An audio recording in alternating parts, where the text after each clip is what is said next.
Coventry, Coventry, Coventry. It's good to be back, Coventry. I always love it when we come back to Cov. It's just strange being here. I think we're all massively excited now. We've just come to the Collie. We just walked out and looked at the stage.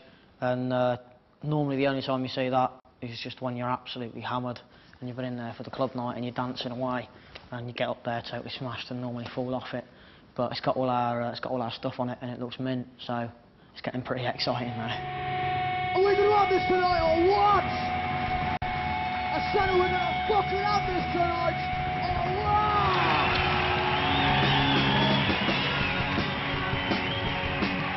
We had one practice and we wrote 40 days for 40 nights, and we all just loved it. It was amazing, you know, and we just went from there.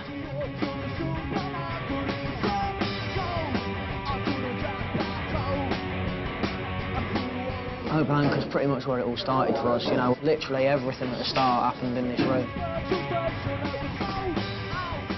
We came down here and played to probably just about 20 of our mates, and it was the first time that anyone actually really listened. And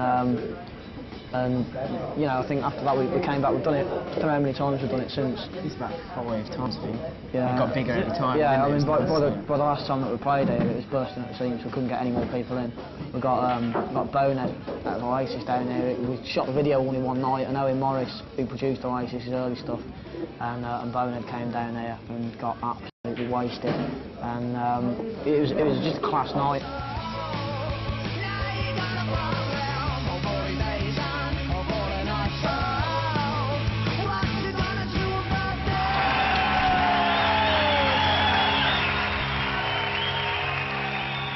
Things have changed in the last week, to be fair. Yeah, I mean, the last week's been fucking... It's been noticeable, hasn't it? Absolutely brilliant at changed, gigs and stuff. It's just... I was buying some sweets yesterday, and there was a bunch of lads in who we were, and just trying to stock up on my licorice, do you know what I mean? Is that the old big pick and mix thing? Yeah. I went for a sausage baguette the other day, and I couldn't get a fucking sausage baguette. Everyone was like, "Are you in the enemy?" Yes, I am in the enemy, do you know what I mean?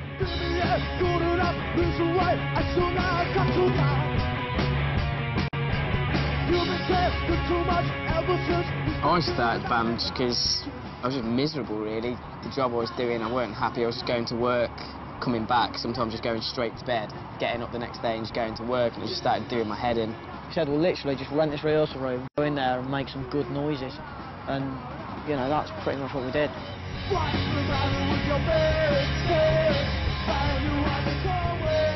That corner there where it says Open Anchor is where I was standing when John Dawkins, who's managing us, rang us up. He phoned us and just said, how much time off you got, lads? And we said, well, pretty much nothing now, you know, we've used most of it up. And I went, well, you better quit your jobs then. And just sort of stood on that corner for a bit and just felt like just massive, massive sort of ecstasy at the thought of being able to walk in and say, here's my notice. I'd already been let go by my job, so I didn't have the satisfaction of going in. I was just about to be. I want to say happy birthday to Jane on Monday, despite the fact that I did not receive an invite to the barbecue.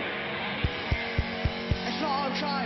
It's Not Okay was written at a time when Peugeot had just let a lot of people go, and it affected a lot of our friends, and we were seeing a lot of our mates down the pub just really, really pissed off. I don't think anyone ever actually stands up and goes, well, actually, it's not really all right, you know, and it's bang out of order. And a few weeks after we wrote it, the post office as well let a load of people go. It's just that fool the same as you. It's done on all love film, but still it slaves to make a way for her to choose. With Andy, at the start he was quite sort of shy and a bit reserved on stage, but now he really don't care. He's going mental on stage. I was in Birmingham the other night, and basically, when I jump in, I try and grab people's heads to get me further out, do you know what I mean? And as I went to grab this lad's head, I just poked him in the eye, and I actually felt my finger behind his eye, which was wrong. Liam, if I had to sum him up in 3 words, I'd probably say sword-wielding pervert. Tom as a frontman, I think he's fucking class. He's just being himself, and I think that's brilliant. he's so confident on stage, and he has been since the start. It sort of rubs off on us, and it always has been. I didn't think I'd be in a band with him because I couldn't even fucking play bass.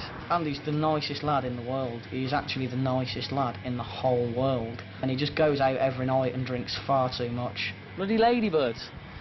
Not Liam and Tom, there was a ladybird on my shoe.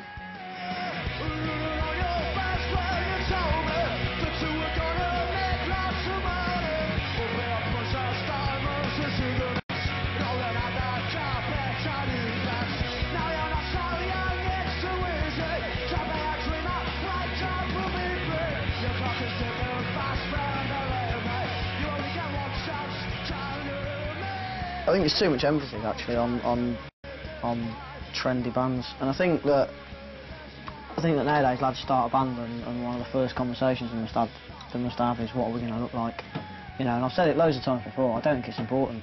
Just wear the clobber that you used to wearing. Why wear your jeans? My jeans fit perfectly nicely over my trainers, and there's no need for them to be any tighter than they are.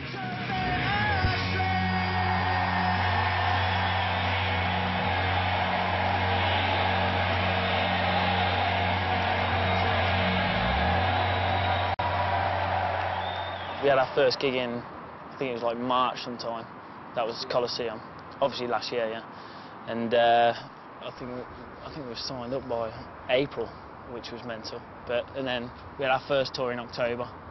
First the Paddingtons, then we did Future Heads after that. And Fratellis. Yeah, I did some with the Fratellis. Forty Kasabian a couple of times in between. Serge just walked into our dressing room. In fact, he didn't even walk into the dressing room. He saw Andy outside and asked if he could come in really politely. He's a quality lad. He was introducing himself, and I knew who he was anyway, do you know what I mean? So and then sort of the next day, just got on the blower and asked if we'd do a gig in Leeds with them, which, of course, we did. So sick, sick, sick and tired. This time last year, it was 50 people in the Hope and Anchor. Working just to be retired. And now it's 1,000 people in the main room of the Collie. I don't want to get that far. I don't want your company car. And that's just heartwarming. It's mental at the same time though, you know.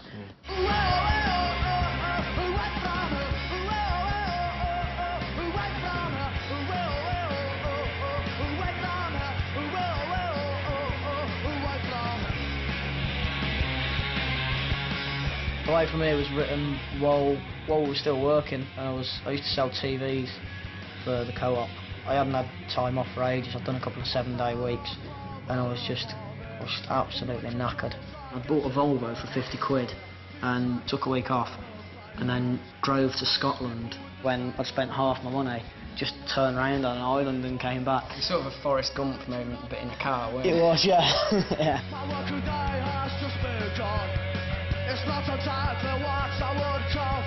I think it'd be easy to misunderstand it, and I think it'd be easy to think that we were saying, oh, we want to get away from Cov, because we all love Coventry, you know. It's. I won't ever move out of Coventry. Well, no, fair enough. Right.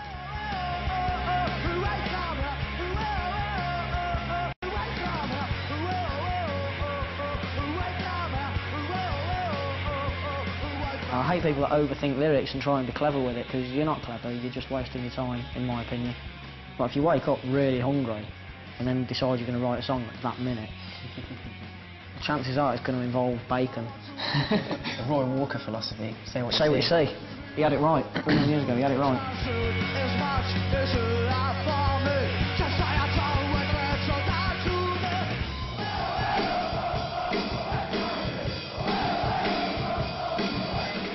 What is better than setting off in a van and going and driving around the country with your 2 best mates, and then as a bonus you get to do a gig every night to loads of people that go mad. This is me and this is what I'm about, and I'm so happy that I can actually do it full time and get paid for it. Probably the free booze on the rider as well. That's always a bonus.